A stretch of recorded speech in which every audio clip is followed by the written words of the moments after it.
Joining us now is therapist Carrie Krawiec from the Birmingham Maple Clinic, back with us once again on the MegaCast. Carrie, thank you for being with us. Thank you. Appreciate having you on. So in the past weekend, country music star Naomi Judd had passed away, and her family announced that she had died as a result of complications of mental illness. For years, it had been known in the public that she had been suffering from a severe form of depression. Based on the details that you may know about Naomi Judd's struggle with depression in her case, and some of the commonalities that she may have with other individuals that are suffering from depression, especially severe depression, what are those health effects that can be residual from a mental health issue such as depression?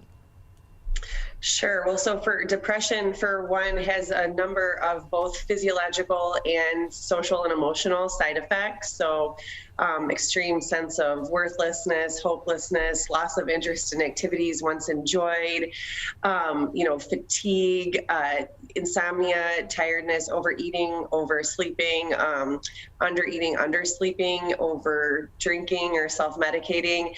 I mean, there's so many possible things. I mean, I think mostly to people, especially right when it's so severe, that lack of pleasure, that lack of joy in anything, even things that once were joyful, can feel especially tragic, and the will to live feels further and further away.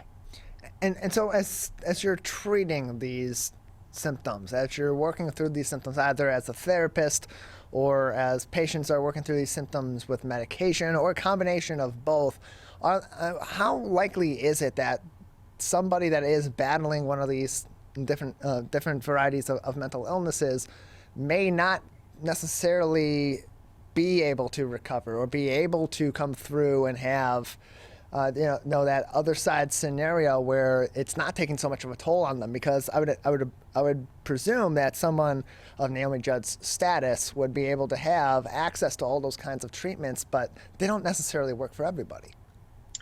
That's true, and there have been so many innovations in mental health and medical treatment that it is a very optimistic time. Not every depression is like, nor is every person's circumstances. And also, right, to have the open and honesty that you're on this path to discover what's best for you, and to have people who can help remain optimistic even when you yourself can't. But you have to be open about where you're at. And sometimes we talk about that kind of like smiling depression, where on the outside people seem more or less fine. So on the inside, they're really struggling by themselves. And as a result, people may not be continuing to encourage them to try new treatments, which can be overwhelming, disappointing, take a lot of time.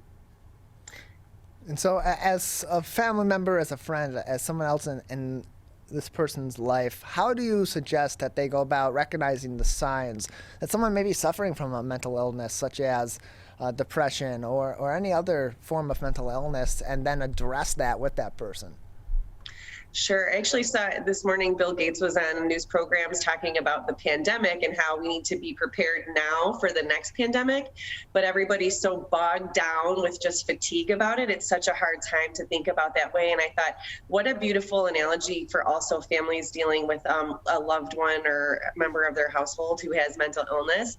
Through these periods of crisis that are exceptionally stressful for everyone, the family members included. And then sometimes there's a period of relief where things seem fine or slightly back to normal. And it's during that time that perhaps people let their guard down. So really having plans that you talk about, being prepared. What are the signs and symptoms of the start of perhaps another, depressive episode, and to be talking about that throughout, and have strategies, just like Bill Gates said, maybe every household, every school has a fire plan, but do we all have a pandemic plan? And I would say, do we all have a mental health plan? Like, do we all have kind of what's the language we use? What do we see? What are our signs? Just like a smoke detector. And then what do we do when those signs start coming into play? So you mentioned those feelings of worthlessness or loneliness that are often so symptomatic of something like depression. But for those that are quite literally in a situation in their life where they are alone, they're living alone, they don't really have a lot of interaction with other people, maybe they're homebound, maybe their friends and their family are no longer in the picture, what can they do to to analyze whether or not they may be in need of some mental health assistance, or to go about the diagnosis process of a mental health issue if they believe that they may be suffering? Sure. I mean, I think for those people, they are at the highest risk. They're already isolated socially, perhaps have limited resources. Communities are doing more and more to engage those people, to offer treatments that come to your home, to check in, to do welfare checks and wellness checks. But it really does take a village. If you suspect somebody in your area might be struggling, you can call your local police department and at least have someone swing by. Many are becoming more informed with mental health issues. Those people that are on their own and maybe not connected to a broader community, there are more resources now than ever in terms of being able to do online therapy, phone calls. Our state of Michigan has, even radio commercials for where you can call to get free supportive treatment, to get connected.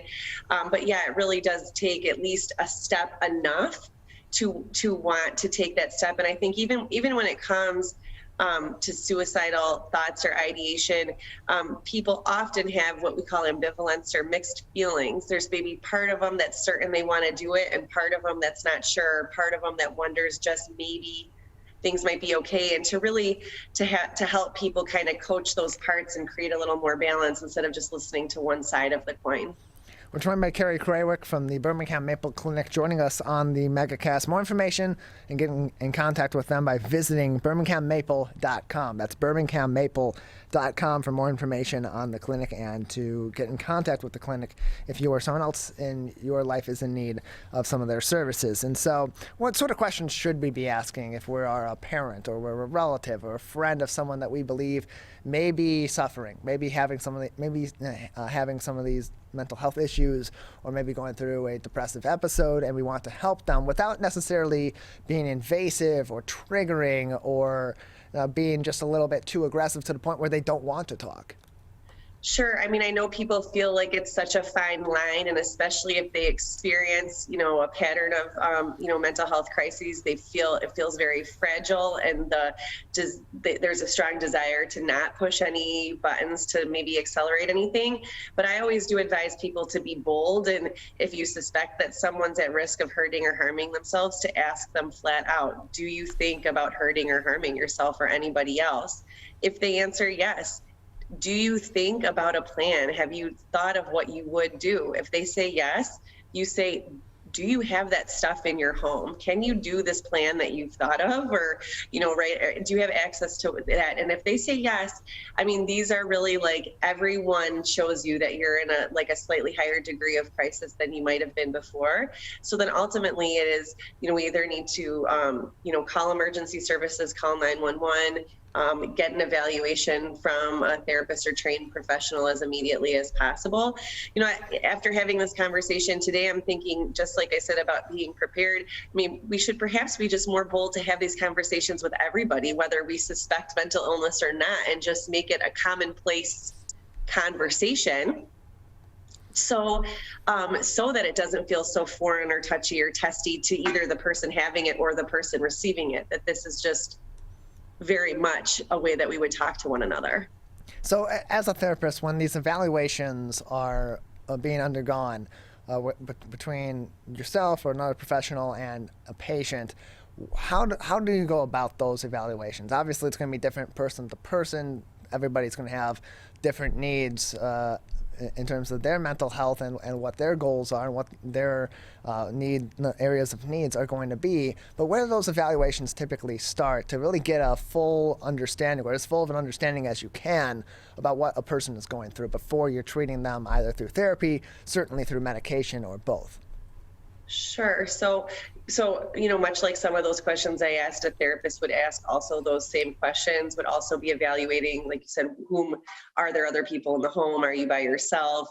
Are there firearms or other, lethal means in the home or that belong to you or somebody else? But yeah, there would be sort of a variety, like you said, so like emergency room is going to conduct a evaluation of one kind. An outpatient psychologist might do one of another, and that maybe there would be referrals back and forth as a result, depending on someone's, higher or lower level of need. Just like if you were to call like an 800 crisis number or something, a suicide prevention hotline, they would have their own series of assessment questions and then make referrals again to sort of higher or lower need based on the determinations. We're joined by Carrie Krawiec from the Birmingham Maple Clinic with us on the MegaCast. More information and to get in contact with her and with others from the Birmingham Maple Clinic on their website, birminghammaple.com. That's birminghammaple.com for more information. And then after the evaluation, Carrie, where does treatment then go from there? Obviously, it has to be at the decision, usually it would be at the decision of the patient whether to pursue that sort of therapy or other treatments that are being prescribed to them or being suggested for them. But typically, after an evaluation, how soon after does any of those treatments then begin? In most cases, it would be fairly immediately, especially if there was a high level of need. A hospital might require that an appointment is made within 24, 72 hours from discharge, something so that to really keep the ball rolling and while motivation is there. I think there are a ton of opportunities are really based on preference and also like the intensity of the symptoms, but there are outpatient day treatment programs, there are inpatient programs, there are outpatient talk therapy programs, there's psychiatric, medications. So in most cases, especially for the most severe cases, it's a combination of medical treatments and talk therapy, but for some, it's really a matter of preference. So if you prefer medication and aren't ready to talk, or if you prefer to talk and aren't ready for medication, those are available to you too. An evaluation by a psychologist might help to get sort of a broader diagnostic profile that a therapist or a psychiatrist could use while picking their interventions.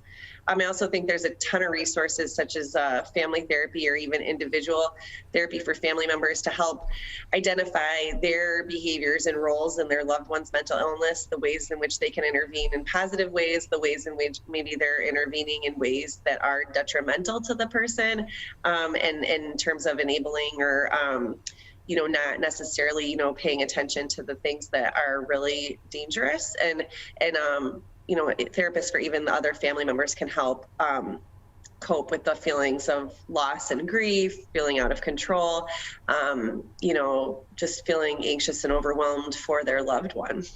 We're joined by Carrie Krawiec, therapist at the Birmingham Maple Clinic, with us on the MegaCast. Carrie, another couple minutes before we'll say goodbye.